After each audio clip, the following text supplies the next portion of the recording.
Perché non si può dire Catania, a cui ho abitato, è una città bellissima? E perché a volte troviamo cui senza preposizione? Non dimentichiamo i piccoli cui hanno rubato l'infanzia. E infine, come si costruiscono frasi come salirono a bordo della Folgore sulla cui scala li attendeva il corsaro? Questo video quindi è dedicato agli usi un po' più avanzati del pronome cui. Se tutto questo sembra troppo complicato, consiglio di guardare prima quest'altro video in cui spiego gli usi fondamentali di cui. Se invece frasi come questa è la persona di cui parlavo o ecco la signora a cui ho dato le chiavi sembrano già abbastanza familiari e comprensibili, allora questo è il video giusto per andare avanti. Prima di passare a quei 3 usi più avanzati, però, voglio ricordare un'espressione di cui non ho parlato nell'altro video. È l'espressione per cui. Significa semplicemente quindi. Non c'è niente di complicato in questa espressione. Si può usare in frasi come quest'anno ho molte spese, per cui non vado in vacanza. Significa quindi non vado in vacanza. Espressioni analoghe sono ragion per cui oppure motivo per cui, come si vede in questo esempio. Io stessa sono una lettrice, ragion per cui ho subito deciso di tenere il libro. Significa semplicemente quindi. Bene, passiamo al primo dei nostri 3 casi dell'inizio. Perché non si può dire Catania, a cui ho abitato, è una città bellissima? A prima vista sembrerebbe una frase grammaticale, perché prendiamo queste 2 frasi. Catania è una città bellissima. Ho dedicato una poesia a Catania. Catania è una città bellissima. Ho abitato a Catania. Sono frasi molto simili, ma nel primo caso posso usare cui e posso dire Catania, a cui ho dedicato una poesia, è una città bellissima, mentre nel secondo caso non lo posso fare. Il motivo è molto semplice, è che non si può usare cui per riferirsi a un complemento di luogo introdotto appunto dalla preposizione a. Il complemento di luogo risponde alla domanda dove. Infatti quando dico ho abitato a Catania, posso chiedere dove ho abitato, mentre nel secondo caso, ovviamente, quando dico ho dedicato una poesia a Catania, Catania non è il complemento di luogo. Quindi in quel caso si può usare, mentre nel primo caso non si può usare. In questi casi, per indicare il complemento di luogo, invece di a cui si usa dove. E quindi si può dire Catania, dove ho abitato, è una città bellissima. Secondo caso, quando possiamo usare cui senza preposizione? Ora, nel video precedente ho detto che si usa cui per riferirsi a un complemento indiretto. Un complemento cioè introdotto da una preposizione. E ho detto che si mantiene la stessa preposizione e si mette davanti a cui. Tutto questo va benissimo, ma c'è un caso in cui si può omettere la preposizione, ed è la preposizione a, cioè si può dire cui oppure a cui. Il significato è lo stesso.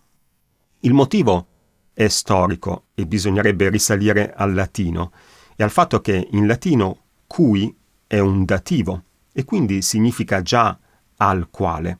Poi quando l'uso di cui si è esteso agli altri complementi indiretti e quindi si è esteso a tutte le altre preposizioni, si è cominciato a usare anche la preposizione a davanti a cui.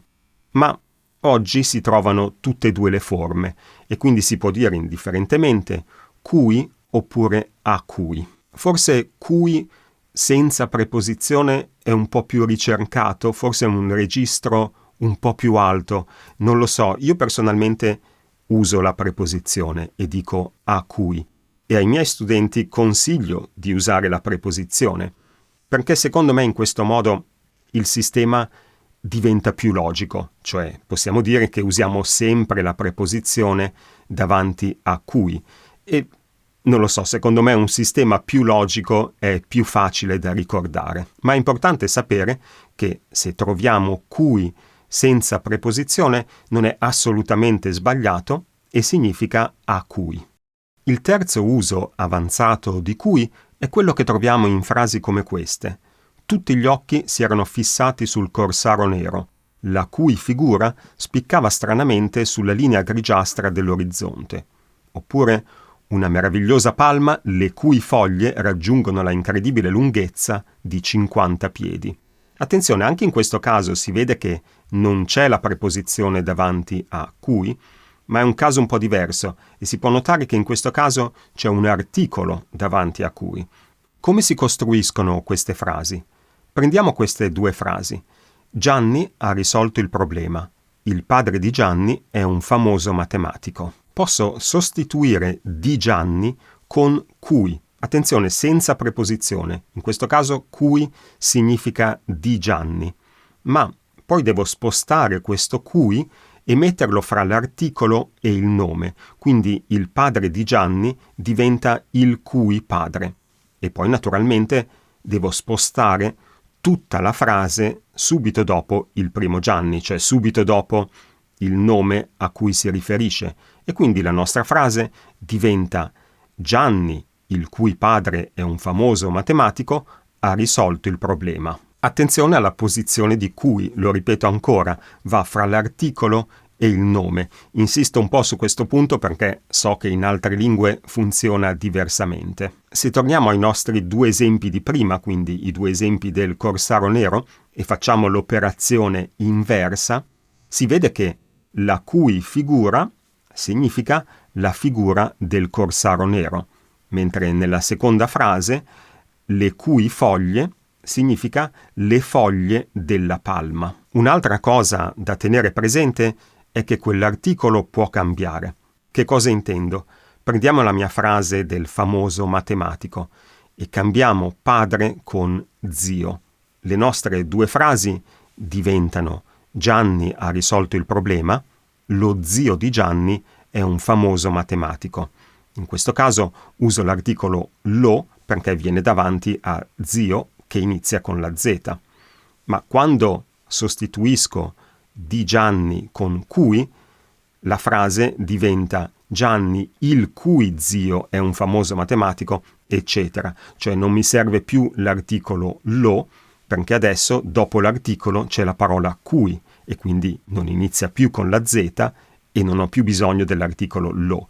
Intendo questo quando dico che l'articolo può cambiare.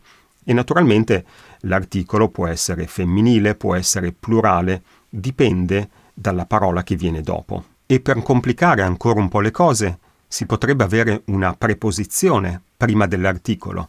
Prendiamo queste due frasi. Salirono a bordo della Folgore. Sulla scala della Folgore li attendeva il corsaro nero. Usiamo cui al posto di della Folgore. La Folgore è la nave del corsaro nero. E poi mettiamo cui sempre nella stessa posizione, cioè fra l'articolo e il nome, cioè fra la e scala. L'unica differenza, in questo caso, è che l'articolo la è unito alla preposizione su, e quindi abbiamo sulla cui scala. E la nostra frase diventa salirono a bordo della Folgore, sulla cui scala li attendeva il corsaro nero, che poi è la frase dell'inizio. Quindi si può avere una preposizione, poi l'articolo, poi cui e poi il nome. E a volte quella preposizione e l'articolo saranno uniti, come in questo caso, sulla.